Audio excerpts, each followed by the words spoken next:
Hello everybody and welcome back to Connor Reads. Today we're going to be covering the second in Robert Jordan's Wheel of Time series, and the book is called The Great Hunt.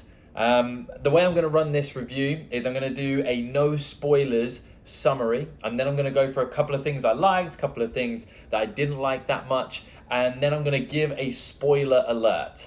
After that spoiler alert, I'm obviously going to talk in detail about the book, but that will be real clear and obvious. Now, there are going to be spoilers for the first book, which was The Eye of the World, all throughout. So let's jump into the summary. So the first thing that Robert Jordan does is he creates an incredible prologue again. This prologue comes from the viewpoint of the man who calls himself Bors.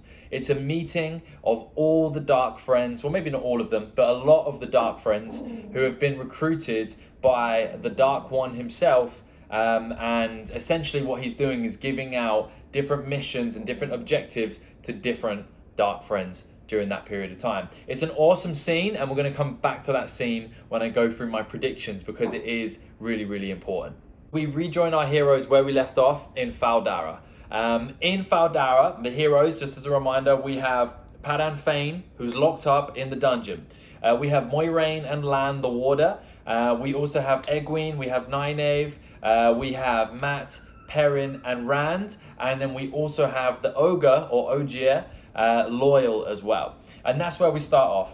There's multiple scenes here, and something important happens. The Amirlin Seat, who is the head of the Aes Sedai, rushes all the way to Fal Dara to meet Rand, Mat, Perrin, and converse with Moiraine.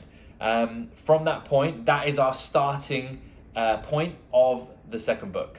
The next big thing that happens is there's a smash and grab. Trollocs, Midriels, I'm not sure if I'm pronouncing that one correctly. I'm sure someone will correct me in the comments.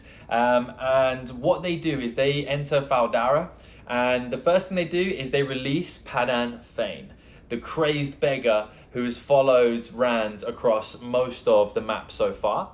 The second thing they do is they take the Great Horn, and they also take the dagger that Mat is attached to.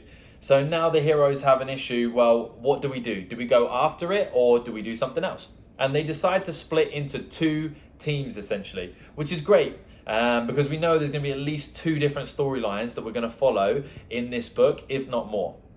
The first team is going to be Mat, Rand, and Perrin together.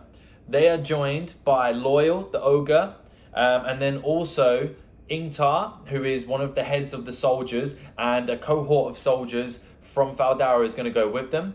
And finally, they're joined by Huron, who's a little bit of an unsung hero. What Huron is, he has a cool skill. What his ability is he's a sniffer. So he can smell violence and murder. Of course, Trollocs, Padan Fain, they stink of it, and that's how they're going to track them across this journey. The second group consists mainly of Aes Sedai.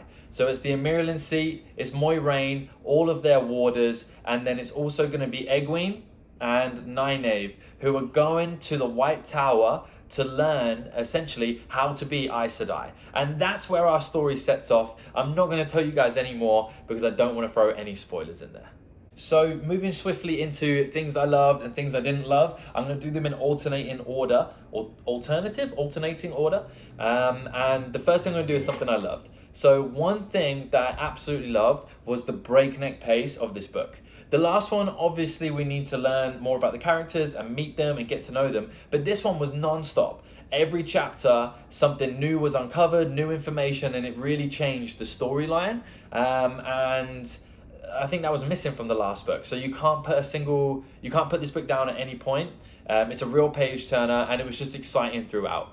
The first thing that I didn't like, I'm cheating a little bit. So if you watched the last video, I really didn't like the cover of the first book. So I actually went out, and when I purchased the second one, I repurchased the first one with a cover that I liked, which meant it cost me twice as much money just to read this book. But if you're a book fanatic, which you probably are, it's definitely worth it. The second thing that I really liked about this book was there were some things introduced that stopped magical beings being super OP or overpowered.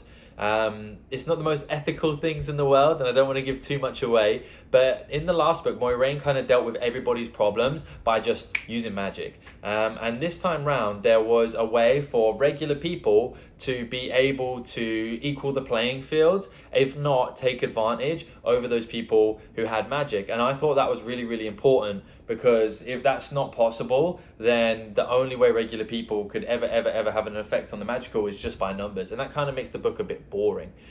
So I was really excited to see that mechanism thrown in there, and it also leads the way to say that, you know, more technology is available to help out the regular Joe, like me and you. I think the reason why I like that so much is because I imagine if I was in that world, I'd have a shot. I just wouldn't be cannon fodder. The second thing that frustrated me a little bit, and it's a double-edged sword, was because Robert Jordan is so intricate with how many characters he puts in there, and there's something called Tchaikovsky's smoking gun, and it really refers to films, and essentially it means if you put a gun in the first frame of the film, then you better believe that that gun is going to be the one that shoots somebody at the end. And the idea is that you don't put anything into a book or anything into a film that isn't relevant. You see everything for a reason. Now, he is so intricate, Robert Jordan is, with every single character and lore and information. I know that so much is just going straight over my head or into my brain and out the other side. So I'm just sad that essentially my dislike is that my brain's capabilities are not gonna allow me to see things coming from a long way off, because there's no way I can retain that all that information. However, on a positive, it means the second, third and fourth rereads of this series is going to be really interesting and probably just as much fun to see how much I missed. The third thing that I loved was that these books really could be books on their own. They come to their own conclusion and really tie up the storylines from that book. And although you can obviously tell it's an overarching series, one book itself is still a fun read. My final disappointment before we move on to the predictions is Bromance. Bromance is teased so much in this book, but it just doesn't come to fruition. And I think it's just because there's so much happening. There's so much storyline happening, so many things happening. And I'm not even a huge romance fan, but I just feel like it's bubbling up and we are going to see some over the next couple of books. So I was slightly disappointed it didn't happen in this one. Okay guys, the next thing I'm going to do is move into my predictions, general chit chat, waffle about this book. So if you haven't already read it, pause this video right now, quickly go and read the novel, and then restart it again. So spoiler alert. The first person I want to talk about from this book is Nynaeve. Nynaeve is probably my favorite character. Her fury, anger, ethics, and just bullheadedness that she's going to get the right thing done and no one's going to stand in her way is amazing. I also think that over the next couple of books, so my predictions for her, I think that she is going to quickly rise to be the Amiralin seat, so the head of the Aes Sedai, and I think she's going to be vital for getting rid of the Black Arja, and also vital for making sure that the people follow Rand. I think she's going to ensure that the Aes Sedai, you know, all stand behind Rand. I also think that Lan is an idiot for not marrying her straight away, because I think I love her a little bit as well. Speaking of Lan, we really didn't get too much development from him. It's pretty clear that at some point he may ask Moiraine to be released from his relationship. I can't remember what the word is between the Warder and the Aes Sedai. And you know, she can see that coming as well. So hopefully he pulls he stops being wool-headed, as Egwene would say, and he sees that Nynaeve is the girl for him and me. So moving on to Matt. In the last book, summary and predictions, I said I didn't like Matt, and I'm going to double down on that. I really don't like Matt. I think that he's very selfish. I think that what's going to happen is either Mordeth or the Dark One are going to get their claws into Matt, and I think he's going to end up being a bad guy. I also do like the fact that he blew the horn though without asking Rand if he wanted to, and I think that kind of shows something, you know. He was negative about Rand when Rand helped him out so much through both of the books so far, really led the way for him trying to get the dagger back, and he just wasn't very nice back to him. So I don't like Matt. I think he's going to be a baddie overall, and I'm interested about Mordeth. So it comes out in this book that Mordeth is kind of like jumped into Padan Fain, and I think that Matt and Padan Fain are going to end up probably not as buddies, but as something. I think they're going to create the third faction potentially, you know, because there's evil, good, and then maybe those guys. And I'm excited to hear more about Morduf and what he's all about and the magic that's involved there as well, because it's interesting to have a character that, you know, the Dark One doesn't like and the Light, I suppose, doesn't like as well. So I'd like to learn a lot more about him. Egwene, I think she's going to be much harsher after this book, and we even saw that at the end of this book as well. Reading about how the leash, I can't remember the name for it, works, and the joy that those people who had the others on the leash took from that role just made me so angry. And that's I think why I can sympathize and empathize with Nynaeve so much about how she went about, you know, fixing things. And I think that Egwene's going to be really changed after this book. I think she's going to be much harsher. She's going to be much more focused on herself and a little bit more ruthless as well, which might be exciting. I also think that Egwene, as a prediction, is not going to end up with Rand. And I know that was foretold in the last book, but she seems to keep on passing up her opportunities.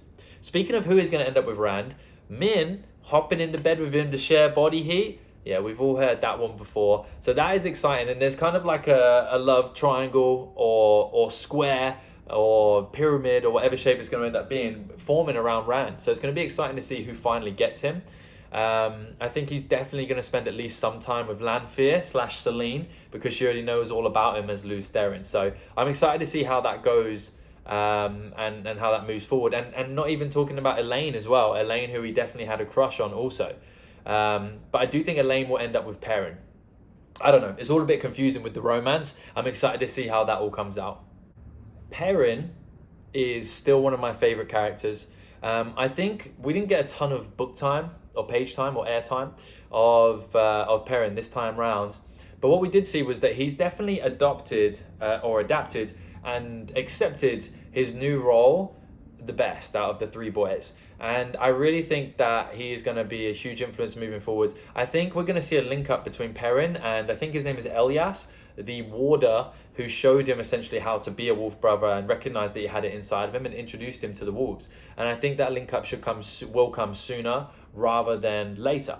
One thing I really want to see is a side adventure with Rand, Perrin and Loyal. I think Loyal and Perrin are very similar to each other, quite logical, slow to make decisions, very ethical, and I think it would be such an honest, hard-working and ethical side quest, and I think Rand needs to be a part of that group.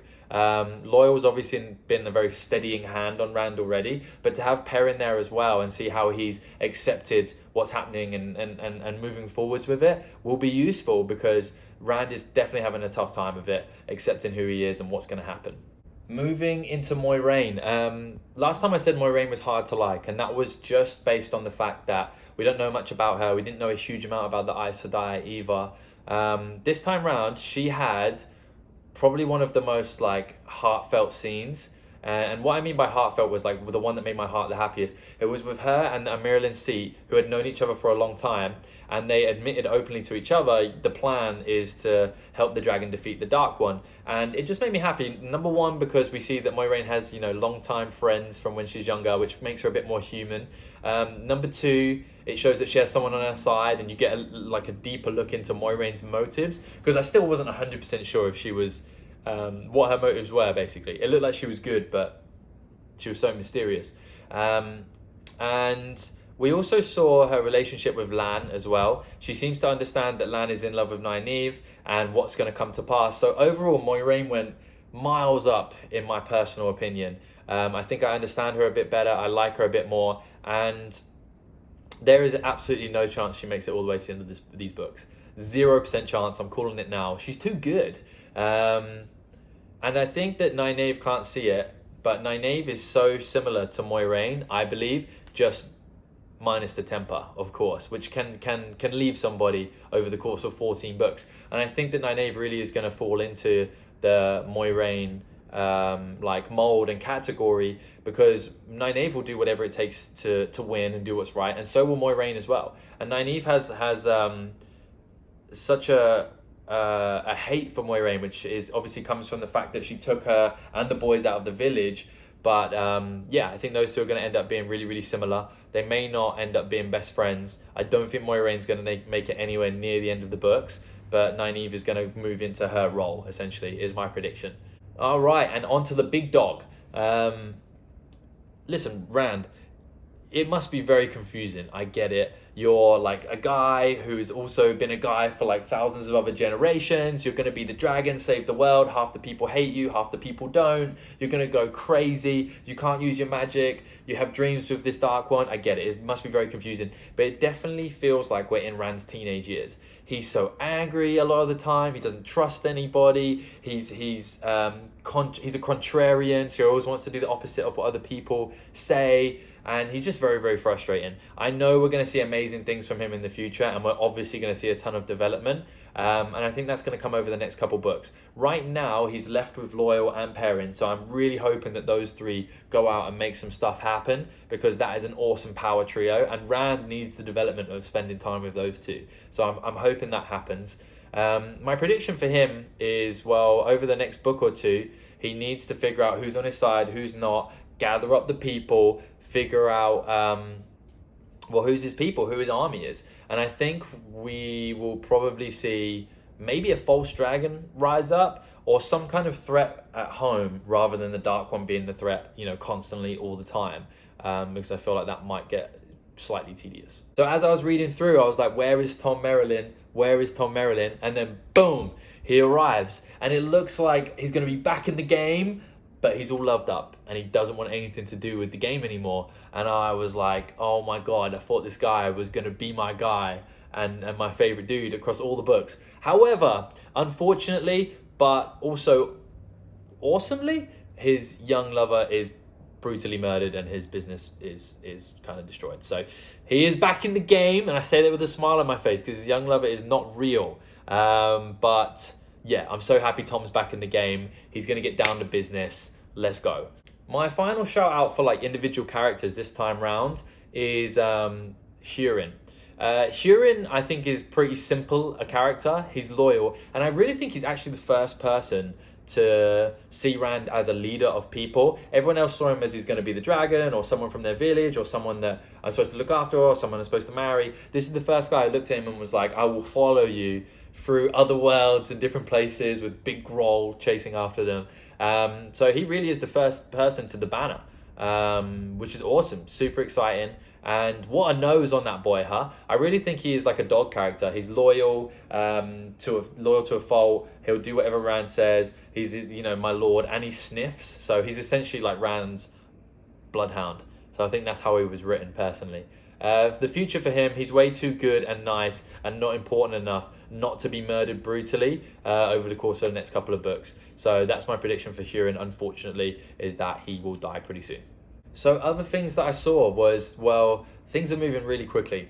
3 of the, I believe, 7 seals have already been broken. I assume when the 7th one is broken, all hell breaks loose. And it's going really, really quickly. If 3 are broken across 2 books and we have 14, then I'm starting to think that maybe the Dark One gets out like properly pretty early in the book series, which would be exciting. It would be exciting to see, how that progresses afterwards as well. Another thing that I thought of that could be a negative, but I'm also excited for, time travel was kind of introduced here. Time, not so much going back in time, but time moving in different ways. Some people it being a day, some people it's 4 months, and people being traveled across not just time, but also space, in a way where it's like, okay, this was a different time, so we went into the world where the Trollocs won the war, etc. And I love all that if it's done well. The only thing I'm worried about is sometimes the more recent Star Wars movies and Avengers and things like that, they essentially just throw in some kind of magic device to save the day at the end of each movie, and it just cheapens the whole experience. So far Robert Jordan hasn't led me wrong, and in fact has led me phenomenally right. So I trust him to take a hold of that and just do it correctly, essentially. So I am looking forward to that. Something that was mentioned far too much for it not to be important is the big dude holding the crystal. The big statue that was being dug out that's going to be transported, and there's also a woman version of it. That was mentioned. I don't know why I'm still holding the crystal. That was mentioned so much for it not to be super important. And the scene where Rand is like transfixed and mesmerized by it, that's going to be really important. I don't know how, but maybe it'll be a big source of power, and it'll be maybe a get out of jail free card later on in the series, which would be interesting to see how that works for sure. There was a bit of a spanner in the works. So there's Lanfear, who I believe is one of the Forsworn, and she looks to be on the good side, maybe. Now she comes as Selene, and I actually called it pretty quickly because she was mentioned earlier a couple of times, and then this magical woman pops out. So she definitely is interested in Rand, like emotionally, maybe not emotionally, but in like a relationship sense. She's pushing him to be the dragon, and I think maybe she wants to overthrow the Dark One and take the power for herself. She knows that Rand could possibly win this, and she dated Lews Therin previously as well, so she knows what he's all about. So he's definitely gonna have a fling with her at some point. But yeah, it's interesting to see that. The other thing was Ingtar kind of redeeming himself from a dark friend to somebody who moves into the light just at the end, and that was nice to see, because so far we've seen people like Padan Fain and other dark friends who just are absorbed by the Dark One and his evil, and it's nice to see that it's not just a one-way street. People can come back, and it opens up a lot of options in the book as well, the series. If it's not just a one-way street, like people can be turned back to the light, it makes it more interesting and exciting. I really hope in the next couple of books we go back to Two Fields. Maybe not all the characters go back there, but I want to hear more about Tam, how the Two Fields is doing. Do they leave Two Fields and join like an army or the Dragon Reborn? But I think Tam is a badass, and I would really like to know more about him. So my overall prediction is that the next couple of books is going to be essentially about Rand figuring out who's going to back the dragon, who's not, maybe crushing some resistance from other mortals in the world that we're in. And one thing I hope doesn't happen is I hope we don't get like a Harry Potter format. Obviously this was out way before Harry Potter, and Harry Potter probably took a lot of like notes and has copied it, but so far at the end of both books there's just been a battle with the Dark One, and he's won it, and the Dark One's gone until the end of the next book. I hope that's not the formula. I hope that it switches up. I hope that maybe we don't see the Dark One for 2 books and we have to fight a false dragon, or we have to there's a war between the characters we already know and love. And I just hope that we get more different fantasy tropes and different relationships, and we don't have to see the same formula each time. Having said that, overall I've loved this book. It was amazing. I think it was better than the first one due to the fact that there was so much going on and we already knew the characters, so we could dive straight into story, and it really fleshed out some of the characters we already knew as well.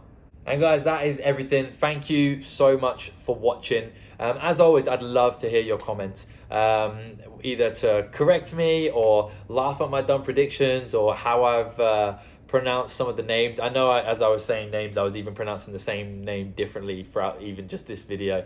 There's so many to learn.